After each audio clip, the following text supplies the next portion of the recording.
En este segundo vídeo sobre el texto argumentativo vamos a ver los tipos de argumentos que existen y vamos a ver también cómo deben ser para lograr convencer a nuestros lectores o para poder dar nuestra opinión de forma fundamentada. Vamos allá.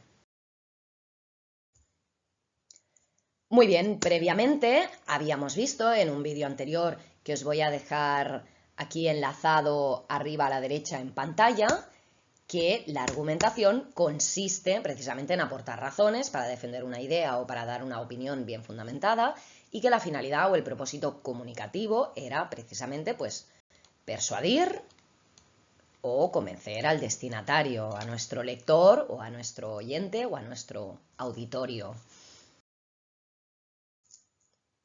Asimismo, habíamos visto que las tres partes del texto argumentativo eran la tesis, que es la idea que vamos a defender, la postura que nosotros tomamos, luego el cuerpo argumentativo, es decir, todo ese desarrollo de argumentos o de razonamientos que nosotros hacemos para apoyar nuestra tesis o nuestra postura, y la conclusión, que sirve como resumen de esos argumentos aportados y también como reafirmación de nuestra tesis. Habíamos visto que había más de un tipo de estructura, pero fundamentalmente estas son las tres partes, si bien es cierto que la tesis también podría aparecer al final. Pero en general, esta es la estructura fundamental que vamos a encontrar en los textos argumentativos académicos. Muy bien, ¿cuáles son los tipos de argumentos que existen? Pues en primer lugar encontramos el argumento de hecho. Un argumento de hecho consiste en ofrecer datos. Si nosotros lo pensamos, ¿cuál es el argumento más fuerte que nosotros le podemos dar a alguien? Pues precisamente aportar datos verídicos sobre algún hecho. Por ejemplo, si nosotros tenemos una tesis del tipo la contaminación daña la salud, nosotros podemos apoyar esta tesis con un hecho, que en las ciudades contaminadas han aumentado las enfermedades respiratorias. Entonces, evidentemente, los datos tienen que estar refrendados por fuentes y tienen que ser verídicos, pero siempre es uno de los argumentos más fuertes, si no el que más. Luego encontramos los argumentos de causa y consecuencia, que son reflejo precisamente del razonamiento lógico que encontramos en los textos argumentativos. Ya habíamos dicho en el vídeo anterior que encontrábamos muchos conectores causales y consecutivos, pues evidentemente también vamos a encontrar argumentos que nos den el motivo de algo o también las consecuencias que algo puede tener. Podemos decir que no hay que hacer algo precisamente por la consecuencia o el efecto que algo pueda tener, ¿no? ¿Qué más? También podemos ofrecer las ventajas y los inconvenientes. Ojo aquí, porque si nos posicionamos de forma clara en una postura, pues tengo que introducir cuáles son las ventajas y cuidado al introducir los inconvenientes, porque muchas veces puedo ir en contra de mi propia postura y tengo que ir con mucho cuidado. También encontramos los argumentos analógicos.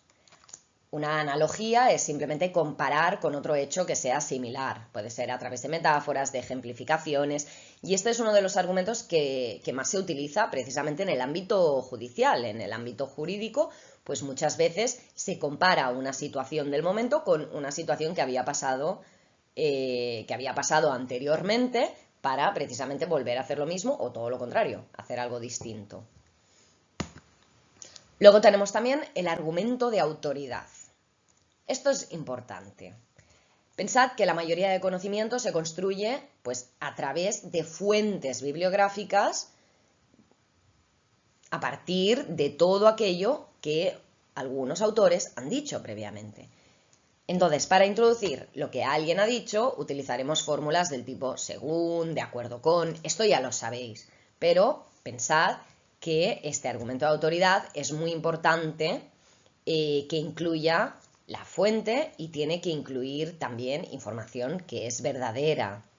No puedo simplemente cortar y pegar una idea sin decir de dónde la he extraído, porque entonces estaría cometiendo un plagio, estaría apropiándome de una idea que no es mía. En cualquier caso, este es uno de los argumentos más importantes, el argumento de autoridad, y se llama así porque un experto en un campo determinado tiene la autoridad de ofrecer ese conocimiento.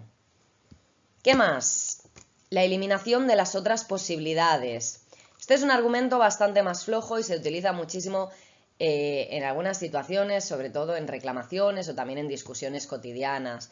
Decir que debemos hacer algo porque las otras posibilidades no son posibles, ¿no? Ir descartando todas las posibilidades hasta encontrar la que vamos a defender. Esta hay que ir con un poco de cuidado. Luego también podemos invocar a los valores morales o éticos en general que están comúnmente aceptados por nuestra sociedad dentro de una comunidad en concreto. Y, bueno, como siempre, podemos utilizar proverbios y refranes, todo aquello que dice la sabiduría popular, que es, valga la redundancia, muy sabia. Tenemos todo ese tipo de argumentos, ¿de acuerdo? Los más importantes son los argumentos de datos, porque ofrecen hechos que están probados, ¿de acuerdo? Pero en general todos los argumentos deben ser, número 1, pertinentes, es decir, no puedo aportar un argumento que no tenga nada que ver con la tesis que yo estoy defendiendo. Tienen que ser sólidos, esto quiere decir que no se puedan rebatir. Por rebatir entendemos desmontar. Si yo doy un argumento que es muy fácil, que me digan, no, esto no es verdad, entonces no vale para nada mi argumento. Pero si yo doy un argumento que es sólido, que está bien construido, entonces, ¿de acuerdo? Por cierto, que si no se pueden rebatir, son argumentos irrefutables. Refutar es lo mismo que rebatir, entonces irrefutable, que no se puede deshacer ese argumento. Y, en tercer lugar, válidos. ¿Qué quiere decir esto? Que hay que construir bien los argumentos. Tenemos que ir con mucho cuidado porque si nuestro argumento no está bien construido, podemos incurrir en el uso de falacias. Y ahora veremos qué es una falacia con un ejemplo, pero una falacia básicamente es un argumento que está mal construido. Normalmente una falacia da la sensación de estar bien construida, pero cuando sacas la lupa y miras exactamente qué es lo que está diciendo y cómo están conectadas unas ideas con las otras, te das cuenta de que ese argumento no funciona como tal y que en realidad es falaz. Es lo que se llama una falacia. Vamos con un ejemplo que a mí me gusta mucho de la familia Simpson. Es un ejemplo de falacia, no de argumento, ¿eh? Es un argumento que está muy mal construido, ¿de acuerdo? Y bueno, aquí tenemos pues todos los miembros de la familia, ¿no? Tenemos por aquí a Lisa, ¿no? Esa estudiante empollona. Tenemos a la madre por aquí, con Maggie, el bebé, tenemos a Bart y tenemos también a Homer u Homero, ¿de acuerdo? Y entonces, bueno, están ellos, ya lo veis, ¿eh? Están ellos tranquilamente pasando pues un domingo en una especie de piscina natural o de fosa. Y entonces están tranquilamente ahí y vemos que justamente Homer dice, la patrulla antiosos, olvídate este guión, la patrulla antiosos funciona muy bien porque no veo ningún oso. ¿Qué os parece esta frase? Es una frase un tanto curiosa, ¿no? Fijaos que tiene dos partes. Lo primero es que la patrulla antiosos funciona muy bien, ¿de acuerdo? Esto sería que, pues precisamente la tesis de Homer, esta es la tesis, la postura que él está defendiendo, y entonces el argumento principal que nos da es un argumento de causa, y dice, porque no veo ningún oso. Básicamente lo que él está diciendo es que el hecho de no ver ningún oso le hace llegar a la conclusión de que la patrulla antiosos funciona muy bien. Pero, ¿qué le contesta Lisa? Pues Lisa, que no solo es empollona y algo engreída, sino que además es realmente inteligente, le dice, eso es un razonamiento falaz, papá. Y él, pues no le queda más remedio que dar las gracias. ¿Por qué es un razonamiento falaz? Pues porque el hecho de no ver, ningún oso no es suficiente para determinar esta conclusión, que la patrulla antiosos funciona muy bien. Puede ser que no haya patrulla antiosos. Puede ser que la patrulla antiosos no funcione bien. Puede ser también que ese día no haya osos porque estén en otro lado. Hay tantas posibles tantas posibilidades ahí que es imposible que esto sea un argumento bien construido.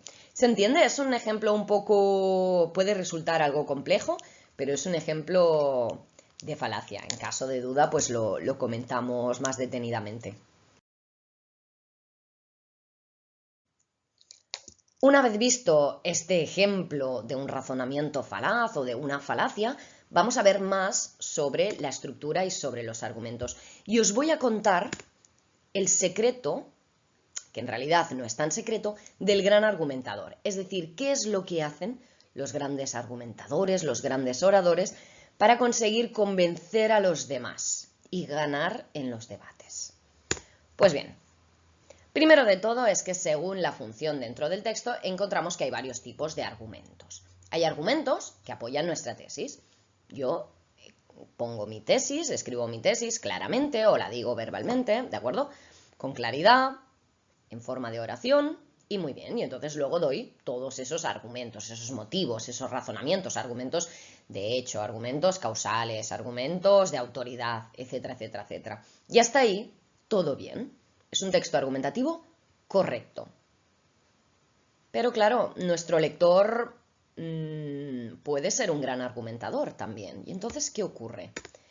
Que existe también lo que se llama un contraargumento. Los contraargumentos son argumentos que van en contra de nuestra tesis, ¿de acuerdo? O sea, hay argumentos a favor, argumentos en contra, o sea, contraargumentos. Entonces, ¿qué es lo que hace el gran argumentador? Y no digáis que esto lo he dicho yo.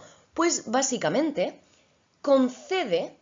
hace lo que se llama una concesión a aquello que va en contra de su tesis. Dice, bueno, sí, es verdad que hay otras personas que opinan lo contrario de lo que yo estoy diciendo.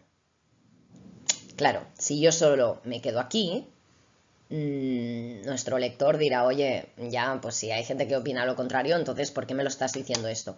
Pues porque el gran argumentador lo que va a hacer es refutar, rebatir, destrozar, reventar esos contraargumentos. ¿De acuerdo? ¿Cómo se hace eso? Pues con lo que se llaman conectores concesivos, porque conceden, ¿de acuerdo? Que son del tipo aunque.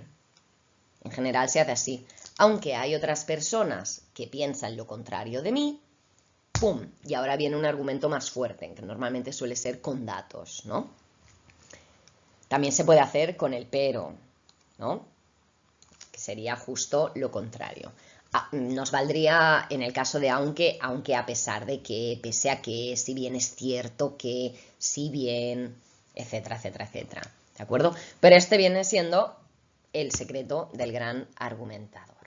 Es decir, se trata de refutar todas las objeciones posibles, se trata de meterse en la cabeza del lector o de nuestro auditorio y pensar que por cada argumento que nosotros vamos dando, ellos dentro de su cabeza, pensad que un lector no puede contestar, pero el lector sí que puede, mientras va leyendo, pensar, no, esto no es correcto, esto no, pero yo tengo un argumento que va en contra de lo que tú estás diciendo.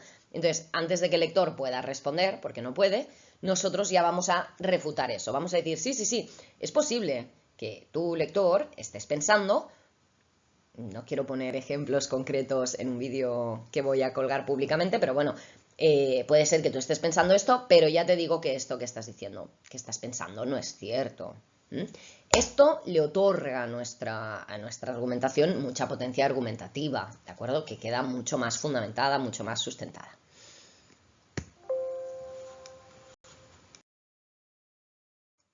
En resumen, se trata de refutar toda objeción posible. Muy bien, finalmente vamos ya con un ejemplo de texto argumentativo, porque la teoría sobre tipos de textos no se entiende si no es a través de ejemplos concretos, ¿no? No me voy a detener en leer el texto porque se trata de un vídeo y no tendría mucho sentido, pero podéis parar el vídeo, leerlo detenidamente y yo simplemente voy a comentar 4 cositas y sobre todo más en cuestiones de estructura. Se trata de un texto sobre la importancia de la escritura, ya el título nos introduce un poco cuál es esa idea que se va a defender. Y fijaos, ya sé que me estoy yendo al último párrafo ahora mismo, pero que tenemos aquí una primera persona, ¿no? Podéis leerlo detenidamente y yo me centro ahora mismito en la estructura. Una vez leído el texto y antes de decir cuáles son las partes, sí que os reto a que penséis dónde está la tesis, dónde están los argumentos y dónde están la conclusión, es decir, tesis, cuerpo argumentativo y conclusión, y que intentéis determinar si la tesis está al principio o la tesis está al final. ¿De acuerdo? Podéis parar el vídeo tranquilamente y ahora sí, vamos allá. Pues muy bien, allá vamos con la estructura de este texto argumentativo sobre la importancia de la escritura. Fijaos que ya os lo he señalado con colores. Al inicio de todo, pues evidentemente encontramos el título, que no debemos olvidarnos, aunque a veces nos pueda suceder. Luego encontramos la tesis en el primer párrafo. Luego el cuerpo argumentativo o los argumentos. Y por último, la conclusión en un párrafo separado. Es un texto muy claro en su estructura porque tiene primero la tesis de forma clara, con una oración, luego vienen todos los argumentos.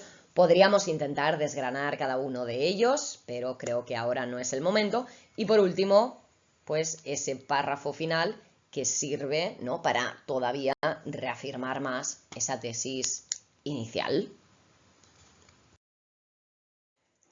Pues bien, con esto sí que terminamos toda la teoría sobre los textos argumentativos y bueno, si hay alguna pregunta, siempre se puede preguntar y ahora sí que a trabajar.